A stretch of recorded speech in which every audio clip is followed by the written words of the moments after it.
નમસ્કાર વિદ્યાર્થી મિત્રો, ધોરણ 6 દ્વિતીય સત્ર ઇંગ્લિશ ગ્રામર એન્ડ કમ્પોઝિશનમાં આજે આપણે જોઈશું ભાગ નંબર 4 ધ એડજેક્ટિવ એટલે વિશેષણ. હવે મિત્રો, વિશેષણ આપણે કોને કહીશું? કોઈ પણ સંજ્ઞાવાચક કે સામાન્ય નામની પહેલાં તેનું ગુણ વર્ણન કરતા શબ્દને એડજેક્ટિવ એટલે કે વિશેષણ કહેવાય છે. અહીંયા તમને સમજાવ્યું છે અ બિગ હાઉસ, જે બોલ્ડ અક્ષર લખ્યું છે કાટા અક્ષરે, એ વિશેષણ છે. બિગ ઘર પણ કેવું? મોટું. અ બ્લુ કાઇટ પતંગ કેવો? ભૂરો. એન ઓલ્ડ મેન માણસ કેવો? વૃદ્ધ. તો જે હાઇલાઇટ કરેલા છે એ શબ્દો વિશેષણ છે, બિગ, બ્લુ, ઓલ્ડ વગેરે. મિત્રો, અહીંયા વાક્યરચના આપણે જોઈશું. તો સૌપ્રથમ આપણે લખીશું ધીસ ધેટ, પછી લખીશું ઇઝ, પછી મૂકીશું આર્ટિકલ એન, પછી વિશેષણ, અને પછી આપણે મૂકીશું નામ એટલે કે નાઉન. અહીંયા આખા વાક્ય સમજાવ્યા છે સૂત્ર દ્વારા. Number 1, this is a big house. તો સૌપ્રથમ ધીસ ધેટ, પછી મૂક્યું છે ઇઝ, પછી આર્ટિકલ, પછી મૂક્યું છે વિશેષણ, અને પછી આવે છે નામ. આ મોટું ઘર છે. ઘર કેવું? મોટું. That is a blue kite. પેલો ભૂરો પતંગ છે. પતંગ કેવો? ભૂરો. That is an old main. પેલો વૃદ્ધ માણસ છે. માણસ કેવો? વૃદ્ધ. ઉપર આપેલા બધા જ વાક્યોમાં વિશેષણ નામની પહેલાં મુકાય છે. અ બિગ હાઉસ, હાઉસની પહેલાં બિગ મૂક્યું છે, કાઇટની પહેલાં બ્લુ મૂક્યું છે, મેનની પહેલાં ઓલ્ડ મૂક્યું છે. એમ વિશેષણ એ નામની પહેલાં મુકાયા છે. હવે ક્રિયાપદ પછી વાક્યના અંતે વિશેષણ મૂકે તો વાક્યરચના કેવી રીતે થાય એ આપણે જોઈશું. This house is big. અહીંયા મિત્રો વિશેષણ એ વાક્યના અંતે છે, big. That kite is blue. એ વિશેષણ વાક્યના અંતે છે. That man is old. અહીંયા પણ વિશેષણ એ વાક્યના અંતે છે. તો મિત્રો, વિશેષણ વાક્યના અંતે મૂકે તો આ રીતે વાક્યરચના બનશે. તેનું સૂત્ર આપ્યું છે ધીસ ધેટ, પછી નામ એટલે કે નાઉન, પછી ક્રિયાપદ, અને છેલ્લે વિશેષણ આપ્યું છે. મિત્રો, કેટલાક વિશેષણ અને તેના વિરોધી શબ્દો અહીંયા આપ્યા છે. લોંગ, તો તેનું વિરોધી થશે શોર્ટ. ઓલ્ડ, તેનું વિરોધી થશે ન્યૂ. સ્ટ્રોંગ, તેનું વિરોધી વીક. હાઈ, તેનું વિરોધી લો. ટોલ, તેનું વિરોધી થશે શોર્ટ. સ્મોલ, તેનું વિરોધી થશે બિગ. બ્યુટીફુલ, તેનું વિરોધી થશે અગલી. ફેટ, તેનું વિરોધી થશે થિન. યંગ, તેનું વિરોધી થશે ઓલ્ડ. હોટ, તેનું વિરોધી થશે કોલ્ડ. હેપી, તેનું વિરોધી થશે સેડ. મિત્રો, અહીંયા હવે આપણે એક્સરસાઇઝ જોઈશું. મિત્રો, આપણા ધોરણ 6 ગ્રામર દ્વિતીય સત્રના ગ્રામરના તમામ વિડીયો આપણે યુટ્યુબ ચેનલમાં મૂકેલા છે, તો તેની પણ મુલાકાત લેવી. આપણી ચેનલને લાઈક, સબસ્ક્રાઈબ ના કરી હોય તો સબસ્ક્રાઈબ કરી દેવી, અને વિડીયોને લાઈક કરવા, અન્ય મિત્રોને શેર પણ કરવા. હવે આપણે એક્સરસાઇઝ જોઈશું. આપેલા વાક્યો કૌંસમાં આપેલા વિશેષણોનો ઉપયોગ કરી પૂરા કરો. આ મિત્રો કૌંસમાં શબ્દો આપ્યા છે: small, fat, long, tall, new, big, sad, thin, old, short, young, strong, weak, happy વગેરે શબ્દો આપ્યા છે. એના આધારે અહીંયા આપણે વાક્ય પૂરો કરવાના છે. એક એક્ઝામ્પલ આપ્યું: this is a fat boy. અહીંયા મિત્રો તમે ચિત્રમાં જોઈ શકો છો કે છોકરો જાડો છે, એટલે ફેટ આપણે વિશેષણ મૂકીશું. અને બીજી રીતે વાક્ય આપણે બનાવવું હોય તો આ રીતે પણ બનાવી શકીએ, વિશેષણ વાક્યના અંતે મૂકીને. This boy is fat. તો મિત્રો, અહીંયા બે ખાલી જગ્યા આપી છે. પ્રથમ ખાલી જગ્યામાં આપણે વિશેષણ મૂકીશું, અને બીજી ખાલી જગ્યામાં વાક્યના અંતે વિશેષણ મૂકી અને વાક્ય બનાવીશું. એક નંબર જોઈએ, ધેટ ઇઝ અ ખાલી જગ્યા બોય. તો મિત્રો, અહીંયા ઉપર વાક્યમાં ફેટ આપ્યું છે, તો અહીંયા એનું વિરોધી થશે thin. That is a thin boy. તેનું વાક્ય થશે ધેટ બોય ઇઝ થિન. વિશેષણ વાક્યના અંતે મૂકીશું. આગળ જોઈશું નંબર 2, ધીસ ઇઝ અ ખાલી જગ્યા પેન્સિલ. મિત્રો, તમે જોઈ શકો છો અહીંયા લાંબી પેન્સિલ છે, તો આપણે મૂકીશું long. This is a long pencil. વિશેષણ વાક્યના અંતે મૂકીએ તો વાક્ય થશે ધીસ પેન્સિલ ઇઝ લોંગ. ત્રીજા વાક્યમાં એનું વિરોધી વાક્ય બનશે that is a short pencil. વિશેષણ વાક્યના અંતે મૂકીએ તો that pencil is short article આવશે નહીં. નંબર 4, 5 જોઈએ.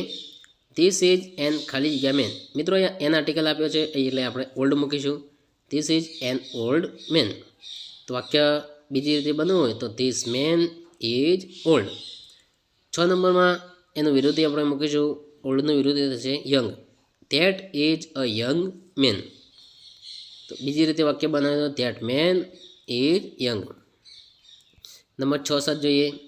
This is a big ball. This ball is big. 7 number that is a small ball. That ball is small. મિત્રો વાક્ય નંબર 8 અને 9 જોઈએ. ધેટ ઇઝ અ, અહીંયા મિત્રો વૃક્ષ ઊંચો આપ્યું છે એટલે આપણે લખીશું tall. This is a tall tree. તેનું વિશેષણ વાક્યના અંતે મૂકવાની. This tree is tall. 9 number this is a short tree. That is a short tree. That tree is short. 10 નંબરમાં આપણે જોઈશું 10, 11. This is a new book. This book is new. 11 number તેનો વિરોધી. અહીંયા મિત્રો તમે પુસ્તક જોઈ શકો છો તો ફાટેલું એવું દેખાય છે. તો અને ઉપર આપ્યું છે ન્યૂ, તો અહીંયા આપણે લખીશું old. That is an old book. That book is old. વાક્ય નંબર 12, 13 લખીશું. ધીસ ઇઝ અ ખાલી જગ્યા મેન. અને તેની વિરોધમાં વૃદ્ધ માણસનું ચિત્ર છે અને આર્ટિકલ એન આપ્યો છે તો ઓલ્ડ આવશે. તો મિત્રો એની વિરુદ્ધમાં 12 નંબરમાં આવશે young. This is a young man. આગળ પણ યંગ ઓલ્ડ આવી ગયું. This man is young. Number 13 that is an old man. That man is old. વાક્ય નંબર 14, 15 જોઈશું. ધીસ ઇઝ અ, અહીંયા મિત્રો વાક્યમાં તમે 14, 15 વાક્ય બંને ચિત્રો જોઈ શકો છો. એક ચિત્રમાં 14 નંબરમાં ચિત્રમાં બાળક એ હસી રહ્યું છે, જ્યારે 15 નંબર ચિત્રમાં બાળક થોડુંક ઉદાસ દેખાય છે. તો આપણે લખીશું 14માં this is a happy boy. વિશેષણ વાક્યના અંતે મૂકવાથી this boy is happy. 15 number that is a sad boy. That boy is sad. તો મિત્રો આ રીતે આપણે વાક્યો લખીશું. Question number 2, fill in the blanks with the adjectives gives the brackets. કૌંસમાં આપેલા વિશેષણો વડે ખાલી જગ્યા પૂરો. મિત્રો કૌંસમાં શબ્દો આપે thick, big, beautiful, old, strong, ugly, cold, thin, new, soft, hot, short, young વગેરે શબ્દો આપ્યા છે. આપણે વાક્ય જોઈશું અને ખાલી જગ્યા પૂરીશું. નંબર 1, યોર ફ્રેન્ડ ઇઝ ખાલી જગ્યા but my friend is fat. તો મિત્રો અહીંયા તમે જોઈ શકો છો બટથી વાક્ય જોડેલું છે અને બટથી વાક્ય જોડેલું હોય તો મિત્રો વિરોધાર્થી શબ્દ આવે. એ છેલ્લે ફેટ લખ્યું છે તો એની સામે વિરોધી થશે થિન. ખાલી જગ્યામાં આવશે થિન.